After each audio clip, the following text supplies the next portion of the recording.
जो हमारे young protesters हैं उनसे, भैया प्लीज शांत हो जाइए, डिस्टर्ब मत कीजिए। जो हमारे यंग प्रोटेस्टर्स हैं अलग अलग स्टेट से, उनसे मेरी अभी मीटिंग हुई थी, डिस्कशन हुआ था, फ्रैंक डिस्कशन। सबसे पहले मैं इनके जैसे जो हजारों यंगस्टर्स हैं इनका और उनका धन्यवाद करना चाहता हूं कि ये कॉन्स्टिट्यूशन के लिए लड़े, एजुकेशन सिस्टम के लिए लड़े और इंडिया के फ्यूचर के लिए लड़े। मेन डिस्कशन वायलेंस पे था, हिंसा पे था, और इनका कहना है कि इन्होंने किसी पर हिंसा नहीं की, मगर इनका नॉन स्टॉप हरासमेंट हो रहा है, इनको धमकाया गया और इन पर लाठियां चलाई गई, इनको मारा गया। तो मैं चाहूंगा कि दो शब्द ये भी बोलें। बहुत अच्छा लगा क्योंकि मेन बात इन्होंने बोली कि देखिए, जब अन्याय होता है, चाहे किसी और पे भी अन्याय होता है, एज ए सिटीजन हमारी जिम्मेदारी है कि उस व्यक्ति को हम प्रोटेक्ट करें, उसकी रक्षा करें। और ये मुझे कॉन्स्टिट्यूशनल वैल्यू लगती है, नेशनलिस्ट वैल्यू लगती है। I am very proud of all of you. I am very proud of every single young person who has done this. You have done nothing wrong. And the question of accepting your apology does not arise. You do not have to apologize to anybody. You have not done anything wrong. I'd like to say 2 words in English. We had a freewheeling conversation with some of the young protesters. They mentioned to me how they were assaulted, beaten, threatened. I'm very proud of them. I'm very proud of what they have done, what thousands of young Indians like them have done. They have defended the Constitution.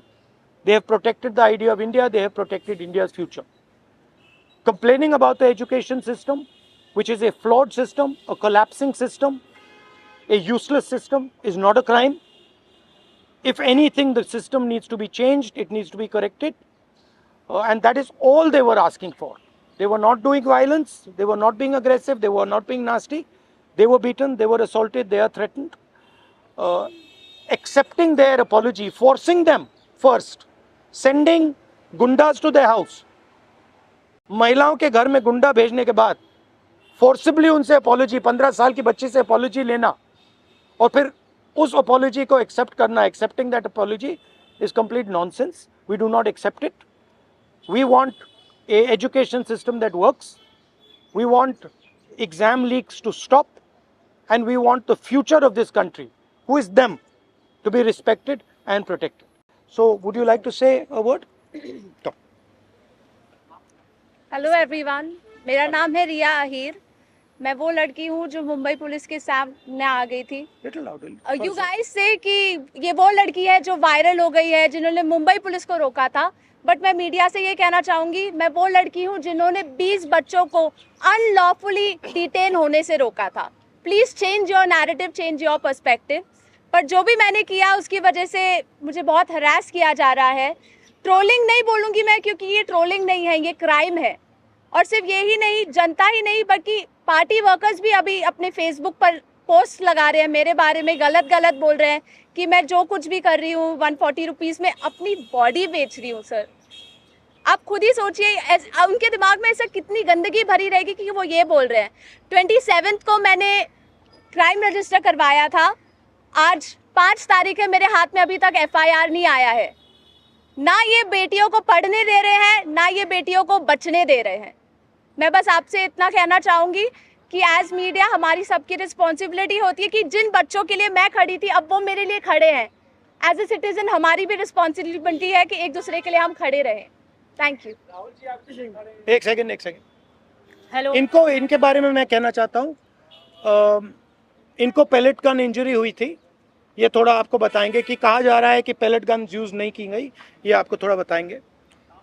मेरा नाम नूतन टोप्पो है और मैं झारखंड से belong करती हूँ। और plate gun मैं अपने आँखों से देखी थी कि हमारे साइड गन पॉइंट किया हुआ था, और जैसे ही मैं मुड़ती हूँ ऐसे पीछे से मुझे गन फायर किया गया। और मुझे पता, अच्छी तरह से पता है, मुझे गन से ही फायर में लगी है, प्लेट गन से ही लगी है, बस मुझे ये पता है। पर जब जब देश में जंतर मंतर में 20 तारीख और जब जब अन्याय के खिलाफ हमें खड़ा होने का मौका मिले, हम खड़ा होंगे जरूर। मैं फरानाज उत्तर प्रदेश से आई हूँ। मैं एज अ ग्रेजुएशन स्टूडेंट हूँ, लेकिन हम जब 20 तारीख को जंतर मंतर पे एकदम पीसफुल होकर प्रोटेस्ट कर रहे थे, ये पुलिस के गुंडे बहुत बुरी तरीके से हमको मारे। इतने बुरा इंजर्ड करने के बाद में ये लोग हम लोगों पे ये बोलते हैं कि अगर आप कार्रवाई करोगे तो हम लोग भी डायरेक्ट कार्रवाई करेंगे। देन उसके बाद भी जब इनसे ये नहीं बना तो ये लोग कहने लगे, ये पुलिस का कहना था कि इनका नाम, क्योंकि मुसलमान नाम से इन लोगों ने जज किया कि मैं फरानाज। पहले इन्होंने मुझे मारने के बाद बस में बिठाया, 3 घंटे तक लिटरली रखे, और फिर उसके बाद बोलते हैं कि नाम क्या। मैंने कहा फरानाज। इनकी लिस्ट अलग बनाई जाएगी क्योंकि ये लोग देशद्रोही हैं। तो सर, अगर हम लोग शांति से प्रोटेस्ट कर रहे हैं, क्या हम देशद्रोही हैं? क्योंकि हम लोग नॉर्मल लगा रहे थे वंदे भारत और भारत माता की जय, उसके बावजूद भी हम लोग को मारने के बाद देशद्रोही बोलते। तो ये इन्होंने हमारे साथ किया। उसके साथ साथ सोशल मीडिया पे लगातार आ रहा है कि अरे ये लोग सिर्फ देशद्रोही पना करने गए थे। तो मेरा यही कहना है कि अगर आप लोग इस तरीके से करते रहोगे, लेकिन हम लोग बाज नहीं आएंगे। हम हक के लिए, अपने देश के लिए हमेशा खड़े रहेंगे। जय हिंद, जय भारत। मेरा नाम भरत बानाइत है। मैं नागपुर से आया था, जो जंतर मंतर के लिए प्रोटेस्ट किया था। उस प्रोटेस्ट में मैं 20 जून से था, पर 20 जुलाई को हुआ वाकया, तो हमने धर्मेंद्र प्रधान के लिए जो इस्तीफा मांगा था, उस इस्तीफे के लिए इन्होंने इतना अत्याचार किया, इतनी बर्बरता की। शायद हमने अमित शाह का इस्तीफा मांग लिया होता तो इन्होंने हम पे सीधा गोलियां चला दी होती, बॉर्डर बना दिया होता जंतर मंतर को। मुझे इस तरीके से लगता है, क्योंकि हमने जो सहा है, मैंने खुद कई बच्चों को एम्बुलेंस में डाला जो ब्लीडिंग हो रही थी, उनसे ब्लीडिंग हो रही थी। मैंने उनको डाला तो सामने जाके उनको रोका गया था। उनको रोकने के बाद उनको फिर जिनके सर पे लगी थी उनके पैर तोड़े गए, और जिनके पैर टूटे थे उनके सर फोड़े गए, हाथ तोड़े गए। मतलब इस तरीके का वाकया हमने देखा, और अभी तक ज़िंदगी में मैंने ये ऐसा दिन कभी मैंने अपने ज़िंदगी में नहीं देखा। और ये मेरे ज़िंदगी का ब्लैक डे था, और ये ज़िंदगी में किसी के नहीं आना चाहिए। इसलिए सबने एक साथ सब खड़े हुए, और जैसे मुझे मारा गया तो लोग मुझे देख के आए। पर अभी हमें लगता है कि उस दिन अगर हम रुकते नहीं जंतर मंतर पे, तो ये लोकतंत्र का आखिरी दिन होता। यही मैं कहना चाहता हूँ। धन्यवाद। हाय एवरीवन, मेरा नाम मुस्कान है। मैं ज़्यादा कुछ नहीं बोलूँगी, मैं बस इतना बताऊँगी that I was one of the peaceful protesters at Delhi Jantar Mantar. मेरा सवाल बस ये है कि जब मैं शांति से चल रही थी तो पुलिस ने मुझे मारा क्यों? आरएएफ ऑफिसर्स ने मेरे ऊपर लाठी क्यों बजाई? और जब ये साफ साफ रूल है कि आप थाई के ऊपर नहीं मार सकते हो और एक मेल ऑफिसर किसी लड़की को नहीं मार सकता, तो एक मेल आरएएफ ऑफिसर ने why did he try to jab a baton into my buttocks? मेरा बस इतना सा सवाल है। और अगर इसके लिए जिसको भी उसने ऑर्डर दिया था, अगर वो आके मुझसे माफ़ी मांग ले तो मुझे भी बहुत खुशी मिल जाएगी। एंड सेकेंडली, क्योंकि मैंने बोला कि मेरा नाम मुस्कान है, मैं एडिशनली ये भी ऐड करना चाहूँगी कि सरनेम मेरी शर्मा है। और ये मैं इसीलिए बता रही हूँ क्योंकि आजकल हर कोई मान के बैठा है कि मैं मुस्लिम हूँ, और इसीलिए मुझे और ज़्यादा गालियाँ मिल रही हैं। And that does not tell anything about me, but that tells a lot about the narrative जो इस कंट्री में अभी सेट हो रहा है कि अगर इसने सरकार के खिलाफ बोल दिया तो ये तो मुस्लिम है, और जैसे ही आप किसी को मुस्लिम बना देते हो समहाउ वो अपने आप ही एंटी नेशनल कैसे बन रहा है। तो हम इस नैरेटिव को बहुत ज़्यादा आजकल फॉलो कर रहे हैं, और ये जितनी भी ट्रोलिंग आजकल हो रही है इंटरनेट पे, जितना भी हरासमेंट हम लोग फेस कर रहे हैं, ये इस कंट्री का नैरेटिव बताता है बहुत साफ साफ। थैंक्स।